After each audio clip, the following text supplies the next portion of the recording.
मसीह का तमाम ये कम्बोधिलाल है, जैसा ही रंगो रूप है पैसा ही माल है। नमस्कार, मनी 9 के पसंदीदा कार्यक्रम मनी सेंट्रल में आप सभी का स्वागत है। मैं हूं विपुल सिंह और हर रोज़ की तरह हम हाजिर हैं आपकी जेब से जुड़ी, देश की अर्थव्यवस्था से जुड़ी तमाम महत्वपूर्ण खबर को बताने के लिए और उन खबरों का विश्लेषण करने के लिए, उन पर आप पर असर क्या होगा उनको समझाने के लिए हमारे साथ मनी 9 के संपादक अंशुमान तिवारी जी मौजूद हैं। अंशुमान सर, बहुत बहुत स्वागत है आपका। धन्यवाद तो विपुल। तो कार्यक्रम की शुरुआत करते हैं और सबसे पहले आपको जरा बड़ी बड़ी बातें बता देते हैं ऑन द शो के जरिए कि कौन सी खबरों पर हम आज खास तौर से तवज्जो देंगे। तो सबसे पहले बात करेंगे कि क्या बदलेगा एयरलाइंस का तौर तरीका। जी हाँ, एयरलाइंस लगातार इस समय ट्विटर पे, फेसबुक पे, सोशल मीडिया पे तमाम वीडियोस वायरल हो रहे हैं। इसको लेकर के कुछ एक खबरें निकल करके आई हैं और क्या कुछ वो खबरें हैं इसको लेकर के भी हम चर्चा करेंगे। थोक महंगाई ने कौन सी चिंता बढ़ाई है। महंगाई लगातार एक बड़ा मुद्दा बनी हुई है और इस पर भी आज भी अपडेट है, उस पर हम डिटेल में जाएंगे। वोडा आइडिया का अब क्या होगा। जी हाँ, अगर आप वोडा आइडिया के ग्राहक हैं तो आपके लिए अब क्या महत्वपूर्ण खबर आ रही है, उस पर डिटेल में चर्चा होगी। और क्यों बिगड़ गया है बैंकों का हिसाब। जी हाँ, बैंकों को लेकर के आरबीआई की तरफ से काफ़ी सारी टिप्पणियां हुई हैं और अभी क्या स्थिति निकल करके आ रही है, इस पर अब हम डिटेल में बातचीत करेंगे। और क्या वाकई में कम हो गई है गरीबी। जी हाँ, सरकार की तरफ से जो दावे किए जा रहे हैं उसमें उसका वास्तविकता से कितना लेना देना है, आज उसका भी विश्लेषण किया जाएगा। और सोने के बाजार में क्या होगा, सोने से जुड़ी हर अपडेट लगातार हम आपको समय समय पर देते रहते हैं और आज क्या कुछ अपडेट है वो अब से कुछ ही देर में आपको जानने को मिलेगा।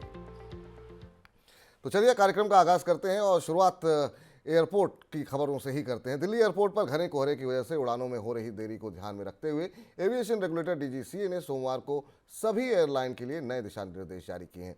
एयरलाइन को कहा गया है कि उन्हें यात्रियों को उड़ान में देरी की रियल टाइम जानकारी उपलब्ध करानी होगी। सर, आपसे जानना चाहेंगे कि डीजीसीए ने अपनी गाइडलाइंस में क्या कुछ बातें कही गई हैं, क्योंकि इस समय बहुत सारे यात्री बहुत परेशान हो रहे हैं, फ्रस्ट्रेट हो रहे हैं और कल तो हमने जो हादसा देखा सोशल मीडिया पे काफ़ी वायरल भी हुआ था। क्या कुछ कहा गया है डीजीसीए की तरफ से? विपुल, ये रोज हर साल की परिस्थिति हो गई है। फॉग हर साल आता है, ऐसा नहीं कि भारत के लिए फॉग पहली बार कोई आई हुई समस्या है। और ये जो दिसंबर का आखिरी सप्ताह और जनवरी के शुरुआती सब दिन जो होते हैं, 2 हफ्ते, इनमें हमें दिखाई देता है कि एविएशन का एयरलाइंसेस का, एयरपोर्ट का, इनका सारा नेटवर्क चरमरा जाता है। जैसे पूरे साल भर ऐसा लगता है कहीं कोई तैयारी नहीं होती, कोहरा हर साल आता है। अब जब 2 दिन पहले दिल्ली एयरपोर्ट की जो परिस्थिति थी वो बेहद विकट थी। एक साथ कई सारी एयरलाइंस, कई सारी विमान उड़ानें कैंसिल हुई। कई 3 के आसपास जो रनवे थे दिल्ली एयरपोर्ट के उन पर भी उड़ानें बंद हो गई। और उसके बाद जब इतना सब कुछ हुआ तो सरकार की तरफ से कल कुछ सक्रियता दिखाई दी और 2 तरीके के आदेश दिए गए। एक तो ये कि एयरलाइंसेस को, एविएशन कंपनियों को, ग्राहकों को, यात्रियों को समय से सूचना देनी होगी, जो कभी नहीं मिलती सामान्य परिस्थिति में भी। मैं आमतौर पर अपने यात्रियों के साथ संवाद करने में एविएशन कंपनियां, भारत की एविएशन कंपनियों की हालत बेहद खराब है। आपकी चेक इन के बाद आपको सही सूचना नहीं दी जाती। एक बेहद सामान्य परिस्थिति है विपुल जी, की एयरपोर्ट पर जाकर आप चेक इन करें तब आपको एक फ्लाइट डिले नहीं बताया जाएगा। जब आप गेट पर पहुंचेंगे तो आपको पता चलेगा कि फ्लाइट डिले है। तो ये सूचना की समस्या थी। जब कभी फ्लाइट बड़ी संख्या में कैंसिल होती हैं तो और ज्यादा दिक्कत होती है। तो ये कहा गया कि सूचना दी जाए और 3 घंटे तक से ज्यादा डिले है तो एयरलाइंस अपनी उड़ान कैंसिल कर सकती हैं। हालांकि कैंसिल करेंगे कि नहीं करेंगे ये फैसला एयरलाइंस को लेना होगा। आमतौर पर एयरलाइंस नुकसान नहीं उठाना चाहती। उनको लगता है कि यात्री तो प्रतीक्षा कर ही रहे हैं, एयरलाइंस अगर 3 घंटे से ज्यादा भी उड़ान है तो लोग प्रतीक्षा कर लेंगे।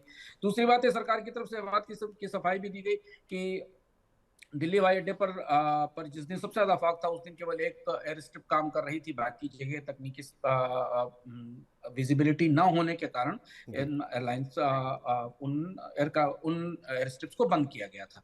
तो अभी तात्कालिक तौर पर सिर्फ यही महत्वपूर्ण चीज निकल कर आई है कि सरकार ने एविएशन कंपनियों से बेहतर ढंग से संवाद करने के लिए कहा यात्रियों से, और ये भी कहा है कि जो यात्री गलत व्यवहार कर रहे हैं या जिस तरह की घटना हमें फ्लाइट में दिखाई दी उससे सख्ती से निपटा जाए।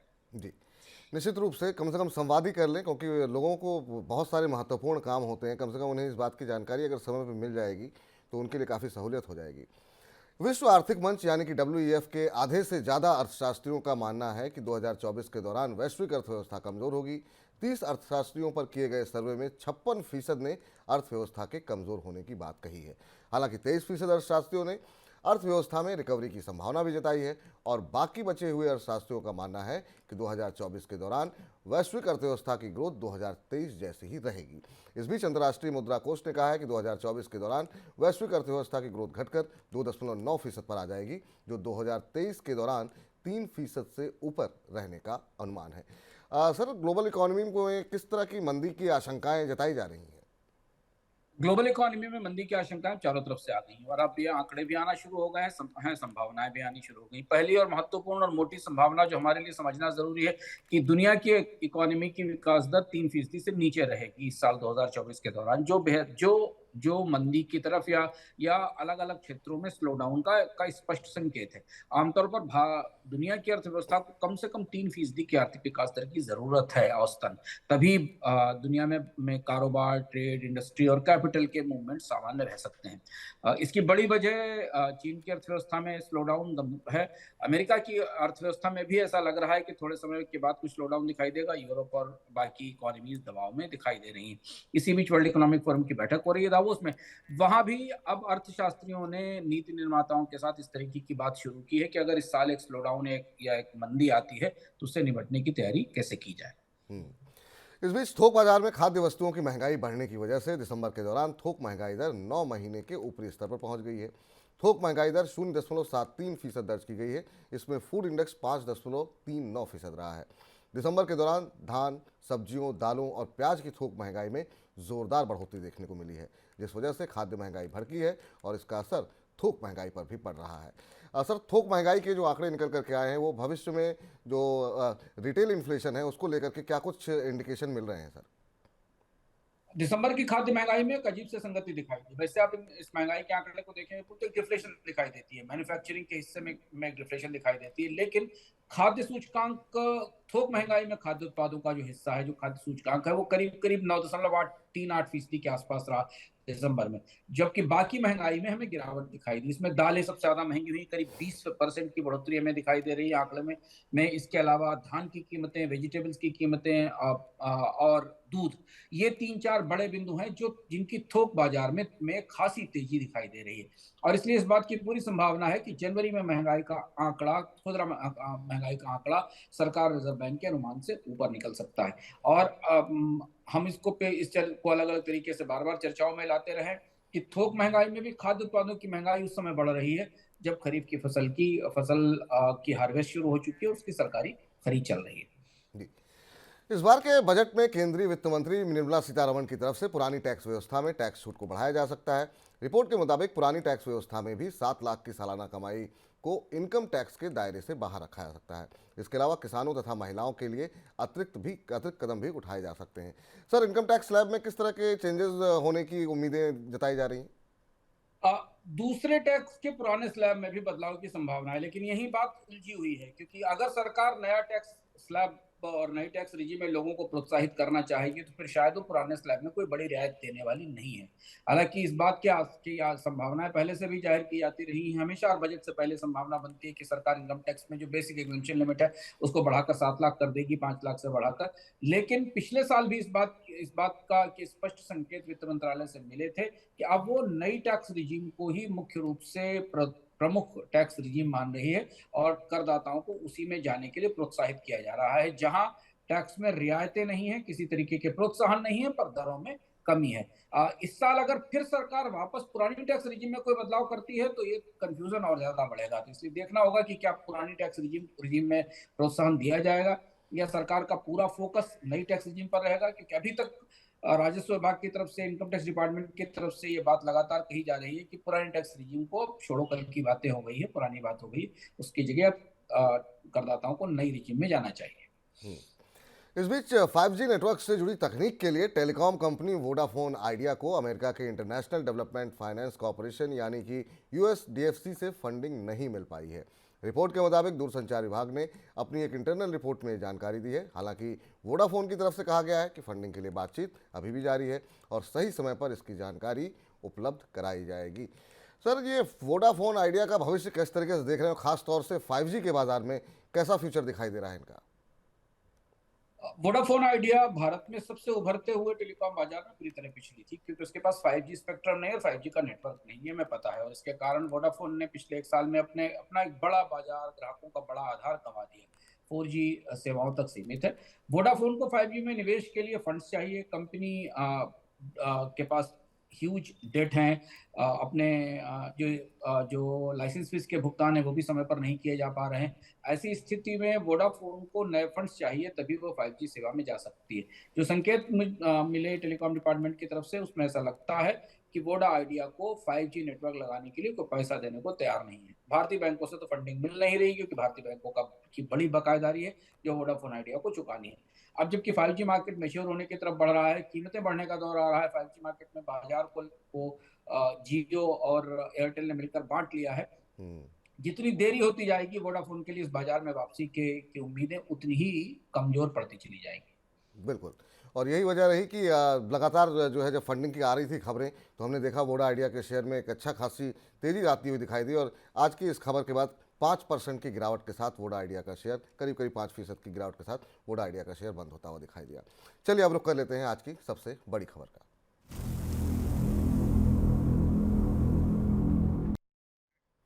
बैंकों में बढ़ती क्रेडिट डिपॉजिट रेशियो को लेकर के रिजर्व बैंक ने चिंता जाहिर की है। रिपोर्ट के मुताबिक कई बैंकों में ये रेशियो 100% के ऊपर पहुंच गया है, यानी बैंकों के पास जितना डिपॉजिट जमा हो रहा है उससे ज़्यादा वे कर्ज बांट रहे हैं। सामान्य तौर पर 80% क्रेडिट डिपॉजिट रेशियो को बेहतर माना जाता है। जिन बैंकों में ये रेशियो तेज़ी से बढ़ा है उनमें अधिकतर छोटे बैंक हैं। पिछले साल सितंबर के अंत तक सर्वोदय स्मॉल फाइनेंस बैंक में ये रेशियो 108% था। इसके अलावा IDFC फर्स्ट बैंक में 102% और इक्विटास स्मॉल फाइनेंस बैंक में ये रेशियो 101% दर्ज किया गया है। सर, इस रेशियो का जो बिगड़ना है ये क्या बता रहा है और क्या भविष्य की स्थिति आपको दिखाई दे रही है? बिल्कुल, ये बेहद खतरनाक संकेत है भारतीय बैंकिंग के बारे में। क्रेडिट डिपॉजिट रेशियो बैंकों की सेहत का बेसिक पैरामीटर है, यानी बैंक जितनी पूंजी जुटा पा रहे हैं, जितना क्रेडिट डिपॉजिट जुटा पा रहे हैं, उसकी ही अनुपात में उन्हें कर्ज बांटने की जरूरत होती है। और यदि उनका क्रेडिट डिपॉजिट रेशियो बिगड़ता है, 80% से ऊपर जाता है, तो इसका मतलब है कि बैंक बुरी तरह खतरे में, जोखिम में है। यानी जैसे ही डिफॉल्ट बढ़ने शुरू हुए या कर्ज का डिफॉल्ट बढ़ा, बैंक की वित्तीय स्थिति डगमगा जाएगी। आंकड़ों को जब आप भीतर से खोलें तो दिखाई देता है कि जो स्मॉल बैंक हैं, स्मॉल फाइनेंस बैंक और जो नए बैंक हैं, जिसमें IDFC है, इक्विटास है, उत्कर्ष है, इनकी स्थिति ज्यादा खराब है। जो चीज लगातार पिछले 4-5 महीनों से भारत के मौद्रिक नीतिगत स्पेस में चर्चा में है कि बैंकों ने आंख बंद करके अंधाधुंध कर्ज बांटे हैं क्रेडिट कार्ड पर, पर्सनल लोन पर, जबकि उसके बराबर बैंकों के पास पर्याप्त डिपॉजिट्स नहीं थे। अब अगर इसमें से कोई भी बैंक संकट में फंसता है तो जिम्मेदारी रिजर्व बैंक की तरफ आएगी, क्योंकि रिजर्व बैंक ने लगातार इस बात पर निगाह रखी है कि बैंकों के पास पर्याप्त सेफ्टी और सिक्योरिटी मेजर्स होने चाहिए। बट क्रेडिट डिपॉजिट रेशियोज का ये बढ़ना निश्चित तौर पर खतरे का संकेत है। केवल छोटे बैंक की नहीं, कई पुराने बैंकों में भी और कुछ सरकारी बैंकों में भी क्रेडिट डिपॉजिट रेशियो में बढ़ोतरी थोड़ी चौंकाने वाली दिखाई दे रही है। जी, लेकिन सर अगर इस स्थिति से निपटना हो तो बैंकों को किस तरह के कदम उठाने होंगे?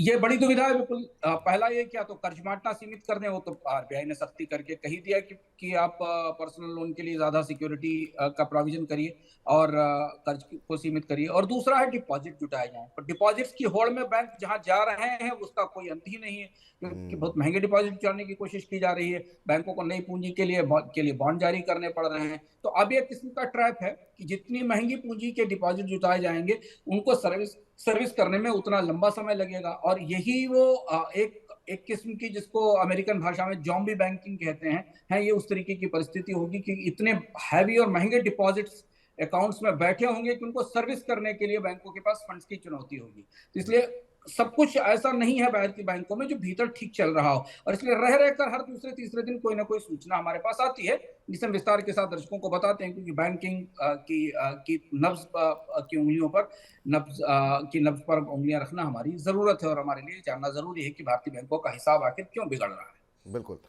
इस बीच भारतीय रिजर्व बैंक यानी कि RBI ने डिपॉजिट लेने वाली हाउसिंग फाइनेंस कंपनियों के लिए नियमों को और सख्त करने का प्रस्ताव दिया है। दूसरी नॉन बैंक फाइनेंस कंपनियों के नियमों के साथ तालमेल बिठाने के लिए रिजर्व बैंक ने यह बदलाव किया है। रिजर्व बैंक के मुताबिक हाउसिंग फाइनेंस कंपनियों को अगले साल मार्च तक चरणबद्ध तरीके से पब्लिक डिपॉजिट के मुकाबले कम से कम 15% लिक्विड एसेट रखनी होगी। RBI ने पब्लिक डिपॉजिट के लिए 12 से 60 महीने की छोटी अवधि निर्धारित करने का भी प्रस्ताव दिया है। फिलहाल ये अवधि 12 से 120 महीने के बीच में है। सर, ये दिशा निर्देश, नए दिशा निर्देश क्यों लाए गए हैं? इसके पीछे क्या कारण है? यहाँ भी वही कर्ज का दबाव दिखाई दे रहा है। कुछ ऐसी हाउसिंग फाइनेंस कंपनियां हैं जिनको रिजर्व बैंक डिपॉजिट कलेक्ट करने की छूट देता है। वैसे तो एनबीएफसीज को डिपॉजिट लेने की छूट नहीं है, वो बैंकों से ही कर्ज लेती हैं और उसे आगे अपने कर्जदाताओं को बांटती हैं। पर कुछ खास हाउसिंग फाइनेंस कंपनियां हैं जिनके लिए आरबीआई इजाजत देता है कि वो लोगों से डिपॉजिट जुटा सके। अब उनके लिए सेफ्टी के और प्रूडेंशियल नॉर्म्स में बड़ा बदलाव किया गया है, और बदलाव ये है कि जितनी डिपॉजिट्स हैं उनका करीब 15% लिक्विड एसेट्स में होना चाहिए। यानी अगर कोई संकट आता है, कोई समस्या आती है या किसी तरीके के डिफॉल्ट्स आते हैं, तो बैंकों के पास, हाउसिंग फाइनेंस कंपनियों के पास पर्याप्त सुरक्षा उपलब्ध होनी चाहिए। जी। इस बीच बीते 9 वर्षों के दौरान देश में मल्टी डायमेंशनल गरीबी से करीब 25 करोड़ लोग बाहर हुए हैं। नीति आयोग की रिपोर्ट के मुताबिक वित्त वर्ष 2022-23 के दौरान देश में मल्टी डायमेंशनल गरीब की दर घट करके 11.28% रह गई है, जबकि 2013-14 के दौरान ये आंकड़ा 29.17% हुआ करता था। गरीबी की ज़्यादा बेहतर तस्वीर के लिए मल्टी डायमेंशनल गरीबी दर को ज़्यादा बेहतर माना जाता है। सर, सबसे पहले तो यही समझना चाहेंगे, मल्टी डायमेंशनल गरीबी होती क्या है और क्या वाकई में गरीबी कम होने के संकेत मिल रहे हैं? गरीबी के कई पैमाने हैं और जिसमें ये नया पैमाना है मल्टी डायमेंशनल पॉवर्टी का। इसे थोड़ा संदर्भ से समझना पड़ेगा। भारत सरकार ने 2011 के बाद से भारत में गरीबी के आंकड़े जारी नहीं किए। 2011 के बाद ये पहला मौका है जब हम 2024 में सरकार की तरफ से आधिकारिक रूप से गरीबी का कोई आकलन सामने आता देख रहे हैं। तो पहले तो ये संदर्भ समझना जरूरी कि 2011 से 2021 के बीच में, और उसके पीछे कई सारे कारण थे जिन वजहों से सरकार ने गरीबी की रिपोर्टिंग ही, गरीबी की पैमाइश ही पीछे छोड़ दी थी। ये पहली पैमाइश हुई। मल्टी डायमेंशनल पॉवर्टी आमतौर पर केवल आर्थिक पॉवर्टी नहीं होती। ये नहीं माना जाता कि आर्थिक विपन्नता है, आर्थिक गरीबी है।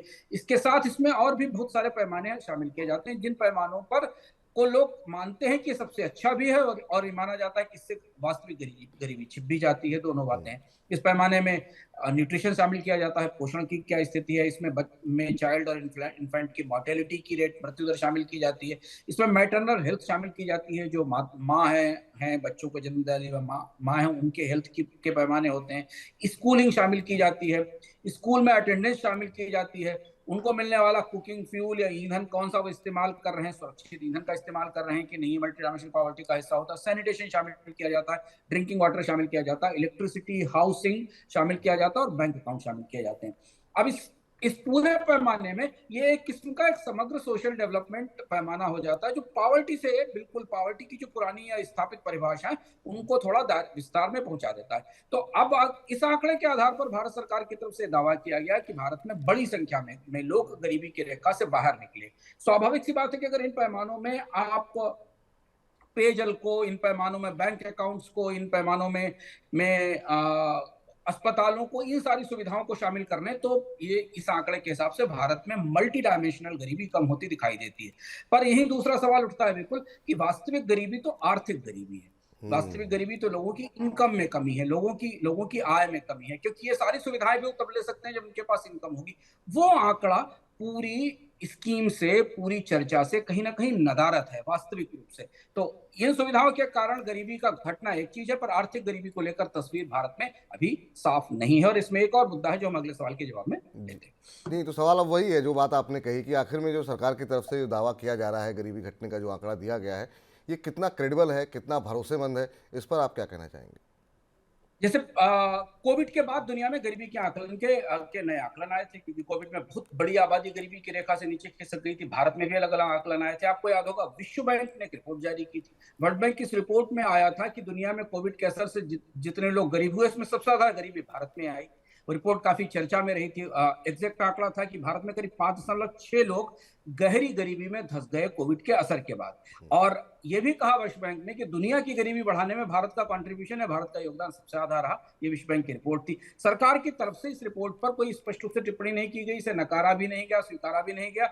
अच्छा विपुल जी, वर्ल्ड बैंक ने अपनी इस रिपोर्ट में यह भी लिखा कि उसने सरकार से गरीबी के आंकड़े मांगे थे जो उसे उपलब्ध नहीं कराए गए। तब उसने जो CMI का, centre for monitoring Indian economy का एक स्केल है जिसे कंज्यूमर पिरामिड हाउसहोल्ड सर्वे कहा जाता है, उसे आधार बनाकर ये नापने की कोशिश की कि कोविड का असर लोगों की जेब पर क्या हुआ। कोविड ने दुनिया में आर्थिक विपन्नता बड़े पैमाने पर बढ़ाई, भारत से तमाम देशों में बढ़ाई। तो एक वर्ल्ड बैंक की रिपोर्ट एक ये भी है, जो रिपोर्ट ये बता रही है कि कोविड के बाद भारत में आर्थिक रूप से अक्षमता, गरीबी बढ़ी है। जबकि दूसरी तरफ multi dimensional poverty United Nations का फार्मूला है, जिसे यूएनडीपी लागू करता है, और यूनाइटेड नेशंस के जो सस्टेनेबल डेवलपमेंट गोल्स हैं, उनके तहत तय किया गया फार्मूला है। इसका एक आंकड़ा हमारे सामने आ गया है। लोगों की इनकम के आधार पर, उनकी कमाई के आधार पर, उनकी खर्च और खपत के आधार पर अभी हमारे पास गरीबी की तस्वीर उपलब्ध नहीं है, क्योंकि हमारे पास लोगों की आय के और कमाई के आंकड़े नहीं है। मनी9 के पर्सनल फाइनेंस सर्वे में हमने इसे हर साल नापने की और आंकने की कोशिश की है, और हमने उसमें बताया भी है उस आंकड़े में विस्तार से कि भारत में अभी भी एक बड़ी आबादी है, जिसमें कि 4-4.5 लोगों का परिवार 15 से 20 हजार रुपए मासिक की आय के नीचे गुजारा करता है। बिल्कुल। इस बीच दिसंबर के दौरान देश से वस्तु निर्यात तो बढ़ा है, लेकिन सर्विस एक्सपोर्ट में भारी गिरावट देखने को मिली है। वाणिज्य मंत्रालय के आंकड़ों के मुताबिक वैश्विक स्तर पर आर्थिक सुस्ती की वजह से दिसंबर में सर्विस निर्यात में करीब 10% की गिरावट देखने को मिली। दिसंबर के दौरान 27.88 अरब डॉलर का सर्विस एक्सपोर्ट दर्ज किया गया, जबकि 2022 के दिसंबर में ये आंकड़ा 31.19 अरब डॉलर हुआ करता था। हालांकि दिसंबर में वस्तु निर्यात करीब 1% बढ़कर के 38.45 अरब डॉलर दर्ज किया गया। साथ में इंपोर्ट में भी गिरावट देखने को मिली है, जिस वजह से वस्तु व्यापार घाटा कम होकर के 19.8 अरब डॉलर पर आ गया है, जो कि 3 महीने का सबसे निचला स्तर है। सर, भारत का सर्विस एक्सपोर्ट घटना, इसे कितना आप कंसर्न मान रहे हैं, कितनी चिंता की बात मानते हैं? सर्विस एक्सपोर्ट में गिरावट इस समय हमको थोड़ा मुश्किल में और चिंता में डालती है, क्योंकि यही एक सेक्टर था जो पिछले 3-4 महीनों से बेहतर परफॉर्मेंस कर रहा था। भारत के आमतौर पर मर्चेंडाइज एक्सपोर्ट में लगातार गिरावट बनी हुई है, क्योंकि दुनिया के बाजार में खासी उथल पुथल हुई है। बाजार भी बदले हैं, कारोबार के तौर तरीके भी बदले हैं, और दुनिया के प्रमुख व्यापार रास्तों पर भी काफी बाधा है। लेकिन सर्विसेज एक्सपोर्ट्स में गिरावट की प्रमुख वजह यह है कि भारत से जिन सेवाओं का सबसे ज्यादा निर्यात होता है, उन सारी सेवाओं में ग्लोबल स्तर पर सुस्ती है, खासतौर पर आईटी सर्विसेज में। सर्विसेज में एक्सपोर्ट में गिरावट इसलिए भी थोड़ी चुनौती बढ़ाती है, क्योंकि अगले साल दुनिया की अर्थव्यवस्था में गिरावट की उम्मीद है। आज ही हमने चर्चा की कि आईएमएफ के आंकड़े के हिसाब से भारत दुनिया की विकास दर 3% से नीचे चली जाएगी, और निर्यात में कमी होगी। तो इसलिए सर्विस एक्सपोर्ट जो एक मजबूत मोर्चा था, उसमें अगर रिकवरी अगले क्वार्टर में नहीं दिखाई दी, तो फिर निर्यात के लिहाज से अगला साल भी उतना ही चुनौतीपूर्ण हो सकता है जैसा पिछला साल रहा। जी। इधर देश में मिडिल क्लास की आय में हो रही बढ़ोतरी की वजह से सोने की खपत में इजाफा होने की संभावना है। वर्ल्ड गोल्ड काउंसिल के क्षेत्रीय इकाई के सीईओ सोमा सुंदर पीआर के मुताबिक भारत को गोल्ड ज्वेलरी की बढ़ती मांग को पूरा करने के लिए तैयार रहना होगा, क्योंकि भारत में मिडिल क्लास पहले के मुकाबले ज़्यादा उन्नत हो रहा है। सर, ये रिपोर्ट किस तरफ का इशारा कर रही है, और मिडिल क्लास की कमाई बढ़ना से क्या हम संकेत माने, किस तरह के इंडिकेशन मिल रहे हैं इकोनॉमी के लिए?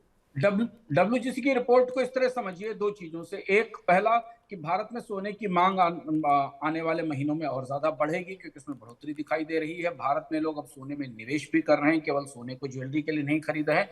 और दूसरा, इसका फलित या इसका असर ये होने वाला है कि भारत में सोने का आयात बढ़ेगा, इंपोर्ट बढ़ेगा। पिछले साल सरकार ने काफी कोशिश की थी आयात को सीमित करने की, ड्यूटी भी लगाई थी, डिस्करेज भी किया था, लेकिन हमने पिछले साल की आखिरी तिमाही में, या पिछले कैलेंडर ईयर की आखिरी तिमाही में भारत में सोने का रिकॉर्ड आयात देखा। और अब जबकि मांग मजबूती से खड़ी है, पिछले साल सोने ने अच्छा रिटर्न भी दिया है, 13% के आसपास का रिटर्न दिया। अगर सोने में किसी ने निवेश किया होगा तो उस हिसाब से भारत में सोने का आयात भी बढ़ेगा और मांग भी बढ़ेगी। और सोने का आयात बढ़ना सरकार के विदेशी मुद्रा संतुलन के हिसाब से अच्छा नहीं माना जाता। जी, चलिए कुछ और महत्वपूर्ण खबरों का रुख करते हैं फटाफट, झटपट में।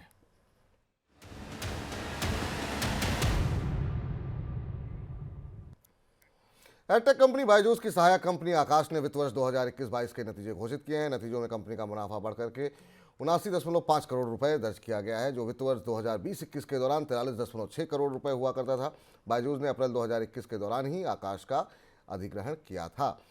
भारतीय रिजर्व बैंक ने फिनटेक कंपनियों के लिए सेल्फ रेगुलेशन नियमों का मसौदा तैयार किया है और इसे सभी भागीदारियों की राय के लिए सार्वजनिक कर दिया गया है। मसौदा जारी करते हुए रिजर्व बैंक ने बताया कि अर्थव्यवस्था में बढ़ते फिनटेक कंपनियों के प्रभाव को देखते हुए इनका बेहतर रेगुलेशन बेहद ज़रूरी है। रिजर्व बैंक ने इस मसौदे पर फरवरी के अंत तक सभी भागीदारियों से राय मांगी है। अंतर्राष्ट्रीय मुद्रा कोष यानी कि आईएमएफ का मानना है कि आर्टिफिशियल इंटेलिजेंस की वजह से दुनिया भर में नौकरियों पर जितना असर पड़ेगा उतना असर भारत पर नहीं पड़ेगा। IMF के रिसर्च पेपर के मुताबिक भारत में 26% नौकरियां ऐसी हैं जिन पर आर्टिफिशियल इंटेलिजेंस का एक्सपोजर है, जबकि वैश्विक स्तर पर यह आंकड़ा 40% है। विकसित अर्थव्यवस्थाओं की बात करें तो वहां पर आर्टिफिशियल इंटेलिजेंस को लेकर करीब 60% नौकरियां एक्सपोज्ड हैं। सर, ये कुछ खबरें झटपट की, आपकी टिप्पणी। IMF की रिपोर्ट को हमें इस संदर्भ में समझने की जरूरत है कि भारत में जितना IT का पेनिट्रेशन है और सूचना तकनीक का जितना विस्तार है, उसमें एक बड़ा हिस्सा आर्टिफिशियल इंटेलिजेंस के आने से प्रभावित होगा। और दीवार पर लिखी इबारत की तरह स्पष्ट है, अगर आप IT कंपनियों के नतीजे देखें, उनकी ताजी घोषणाएं देखें और उनके पिछले 6-7 महीने के कामकाज देखें, तो आर्टिफिशियल इंटेलिजेंस के असर से यहाँ बड़ी संख्या में एट्रिशन हुआ है, लोगों की नौकरियां गई हैं। तो AI का खतरा पूरी दुनिया में तकनीकी तौर पर जिन अर्थव्यवस्थाओं में ज्यादा तकनीकों का इस्तेमाल होता है उनकी तुलना में तो कम है, पर भारत की बेरोजगारी को देखते हुए ये असर 26% का असर भी काफी बड़ा असर दिखाई देता है। और दूसरी महत्वपूर्ण खबर झटपट में कि फिनटेक कंपनियों के सेल्फ रेगुलेशन का मसौदा आ गया है। आने वाले कुछ महीनों में भारत में रेगुलेशन के हिसाब से, फाइनेंशियल रेगुलेशन के हिसाब से ये सबसे महत्वपूर्ण हिस्सा होने वाला है। इस पर हमारी नजर करीब से बनी रहेगी और आपको विस्तार से बताएंगे कि फिनटेक कंपनियों के लिए किस तरीके के रेगुलेशन आने वाले हैं और उसका हमारी आपकी जिंदगी पर क्या असर पड़ेगा। अंशुमान सर, आज तमाम विषयों पर आपसे बातचीत हुई, आपने उन खबरों का विश्लेषण किया, बहुत बहुत शुक्रिया, बहुत बहुत धन्यवाद कार्यक्रम में शामिल होने के लिए। चलिए, तो फिलहाल मनी सेंट्रल को अब समाप्त करने का वक्त हो गया है, लेकिन आप लगातार मनी 9 के साथ बने रहिए। मुझे फिलहाल के लिए इजाज़त दीजिए, और मनी 9 के ऐप को अभी तक डाउनलोड नहीं किया है तो तुरंत डाउनलोड कर लीजिए। फिलहाल के लिए मुझे इजाज़त दीजिए, नमस्कार। ऐसे ही का तमाम